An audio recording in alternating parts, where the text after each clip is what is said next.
Baik, sebelum mulai pelajaran pada pagi hari ini, kita berdoa dulu bersama-sama ya. Berdoa mulai. Bismillahirrahmanirrahim.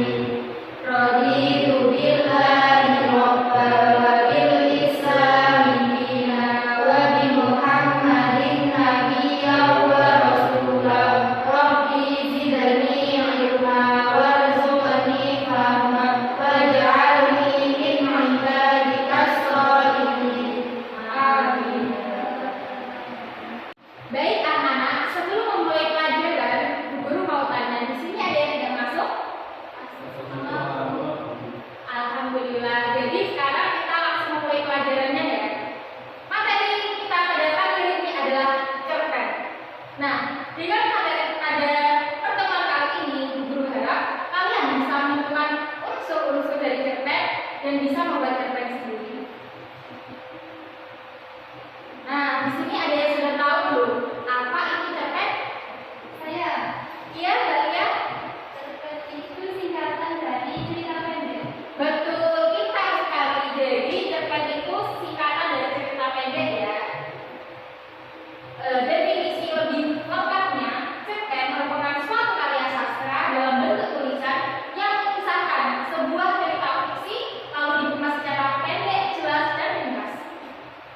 Nah, cerpen ini ada ciri-cirinya, yaitu yang pertama, pada umumnya cerpen bersifat fiktif atau berupa karangan tulis. Yang kedua, cerpen memiliki susunan kata yang tidak lebih dari 10.000 kata. Yang ketiga, saat membaca cerpen biasanya selesai dengan sekali duduk.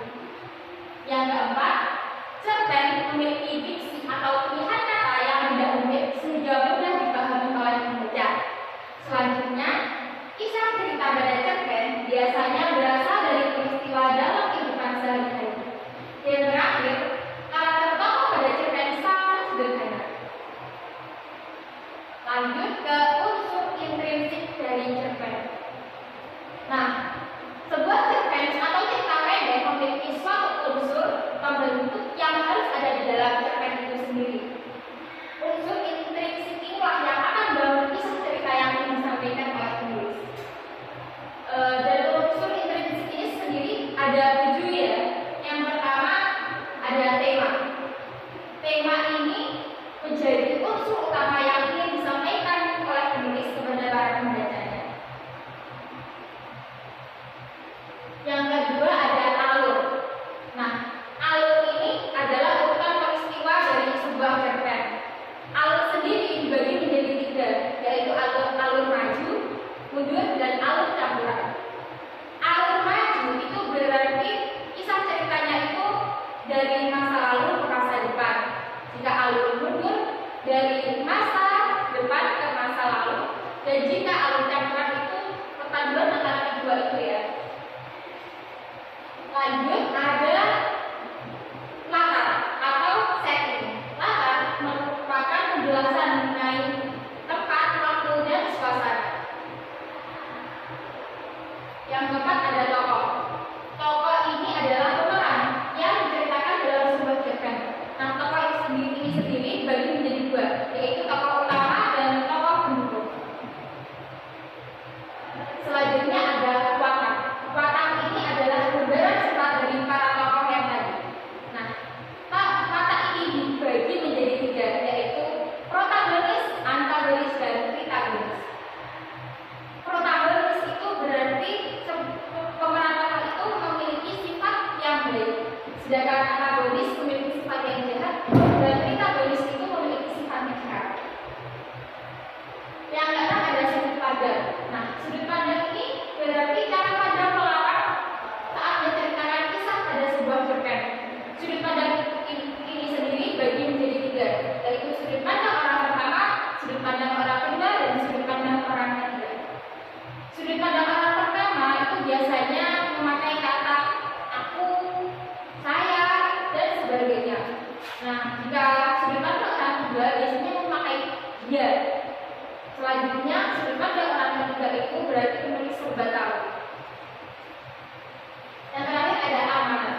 Amanat yaitu pesan moral atau pelajaran yang disampaikan oleh penulis kepada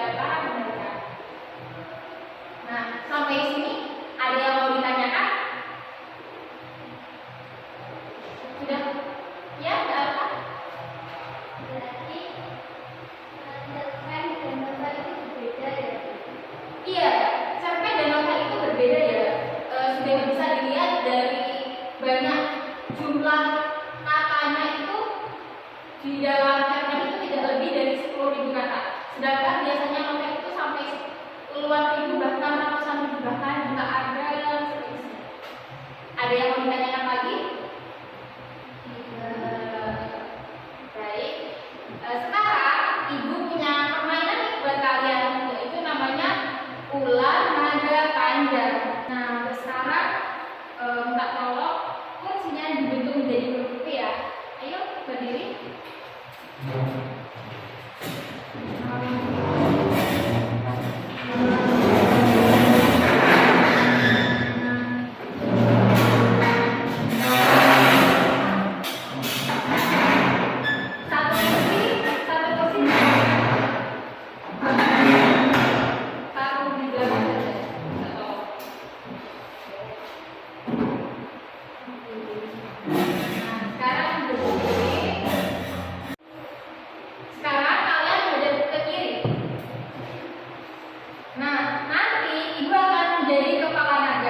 Dan bercerita sambil memperagakan.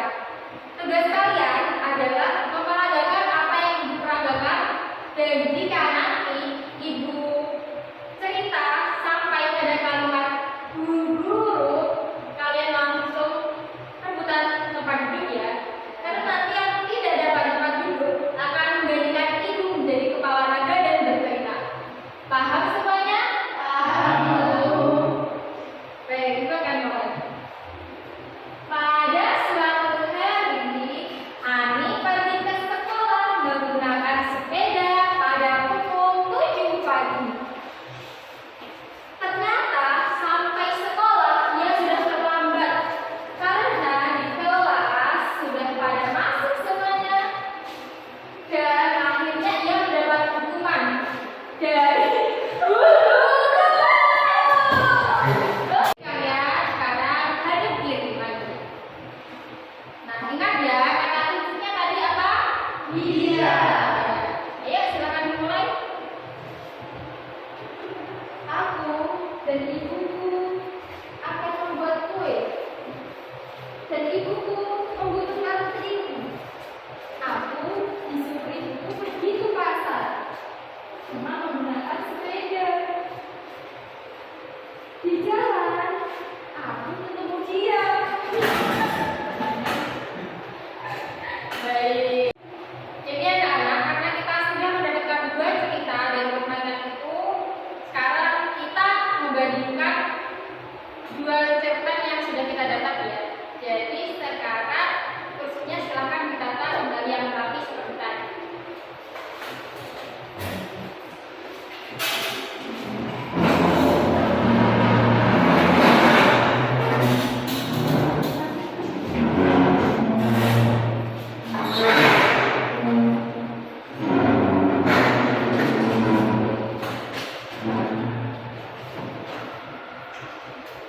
Nah, kalian masih ingat kan dua cerpen tadi mengisahkan tentang apa dan bagaimana? Ada yang bisa membandingkan perbedaan dari kedua cerpen tersebut? Iya, Mbak Hotibah? Pada cerpen pertama sudut pandangnya yaitu orang ketiga, dan pada cerpen kedua sudut pandangnya orang pertama. Ya, betul sekali. Jadi, sudut pandang dari dua cerpen tersebut berbeda ya. Karena yang pertama itu penulis serba tahu, dan yang kedua karena penulis menggunakan kalimat aku, kata aku menjadi tokoh utama. Selanjutnya ada yang bisa membandingkan kedua cerpen tadi? Ya, Mas Eka, silakan. Jadi cerpen tadi, cerpen kedua berlatar tempat di jalan, yang pertama di sekolah. Ya, betul sekali. Jadi latar waktu dari sebuah cerpen itu sangat kelihatan ya. Yang pertama itu ada di sekolah dan yang kedua ada di jalan. Baik anak-anak, sudah berarti ini sudah paham ya semua materi tentang cerpen tadi? Sudah. Jadi bisa disimpulkan bahwa cerpen merupakan salah satu karya sastra dalam bentuk cerita fiksi yang sangat pendek, jelas dan ringkas. Nah, unsur-unsur inti dari cerpen ini sendiri ada 7, yaitu tema, tokoh, watak, alur, latar, sudut pandang, dan amanat. Baik,